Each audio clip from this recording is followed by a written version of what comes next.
All right, remember that Drexel professor who wanted white genocide for Christmas? I hate even saying that. Well, he's back, and he's now blaming whiteness for the Texas church shooting. Take a listen. Whiteness is a structure of privilege, and it's a structure of power, and it's a structure that when it feels threatened, lashes out. Wow. So is this another sign of chaos on college campuses, and is there anything that we can do about it? Joining us right now is a psychology professor from the University of Toronto and the author of the upcoming book, 12 Rules for Life, An Antidote to Chaos, Dr. Jordan Peterson. Doctor, good morning to you. Thanks for making a couch call today. You bet. What do you make of this Drexel professor who's been in and out of the news so often, and now he's blaming that for the cause of the shooting in Texas? I think he's applying his ideological formula to a very complex problem. And it's an easy thing to do. It's this sort of postmodern formula that's taught to university students everywhere now. What is the formula? Attribute everything to racial disparity and oppression, victimization. Just everything?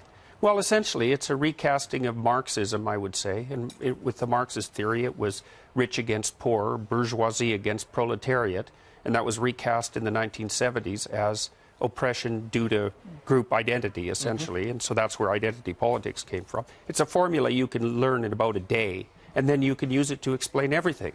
College is designed to teach you to think about the world and prepare you for the world outside of college. How is this helping that, and what kind of students are we getting when they're 22, 23, whenever they graduate? You have the tense wrong. College was that. Understood. So, and I don't think it is that in many cases now, especially in the liberal arts, and that's a real catastrophe. Much different than my experience 15, 20 years ago. Yeah, well, things have changed dramatically in the last 5 years, I would say. And we saw this rise of political correctness in the 1990s. It burst forward in between 1990 and about 1993.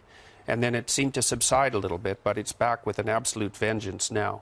And we know that most of the university campuses, in the liberal arts anyways, are heavily dominated by leftist thinking, and radical leftist thinking for that matter. Well, what happened, Doctor, in the early 90s to spawn this?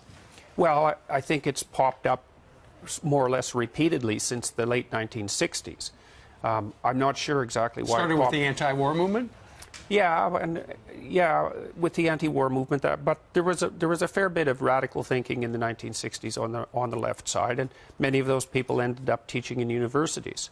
And so, with the rise of postmodernism, that's a huge factor. That was a French intellectual school that was a transformation of Marxism into identity politics, essentially. And because I think, in some sense, because it requires almost no intellectual effort and leaves you with an overwhelming sense of moral superiority, it's very attractive to people. They're basically teaching young people, I would say, to be ideological avatars, to go act out this pernicious doctrine in the real world. Some of them were doing that. They were howling at the moon. They were screaming in the night. They were upset at the year anniversary a few days ago of President Trump being elected. What do you make of that? Well, I think a lot of that is a kind of narcissism. That sort of public display. It's probably amplified to a great degree by social media and media in general, right? Because this sort of highly emotional display does make a reasonable news clip. But what's the danger here? Well, the danger is everywhere at the moment. The danger is increased polarization. We're seeing that nonstop at the moment, and I think it's mostly because the people on the radical left are pushing way too hard. That's my estimate. You see that in Canada as well as the United States and all around the Western world. I want to ask you this because I live in a very Democrat state, Connecticut, right? Yep. None of my friends would ever operate like this. Now, granted, my friends are older. They find this reprehensible. So it seems like a lot of Democrats are fired up about this idiocy. Oh, yeah. Well, lots of people who were in what you might describe as the liberal center are very unhappy that the political landscape on the left side has shifted way over to the radical leftist side. That's a very common sentiment now. And I think it's happening faster than people really understand.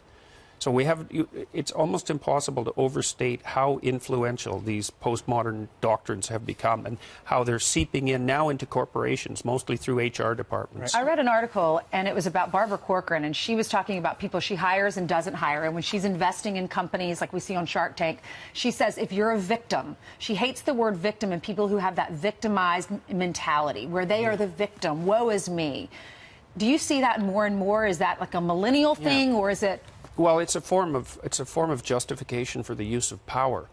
You know, if you're a victim and you can ascribe moral superiority to yourself, then you're justified in the use of force. And I did a paper with a student of mine who toured the mass graves in Eastern Europe and Yugoslavia with the UN, and we looked at the precursors to genocide, and one of them was an enhanced sense of victimization. That allows you to lash out at the hypothetical perpetrators before they do anything, because you're being victimized. You saw the same thing to some degree in Nazi Germany. Yeah, Hitler. Hitler felt very victimized. Yeah, Hitler claimed that the Jews were victimizing Germany, essentially. And so once you're a victim and you have all the moral status that goes along with being a victim, then you can't do any wrong, essentially.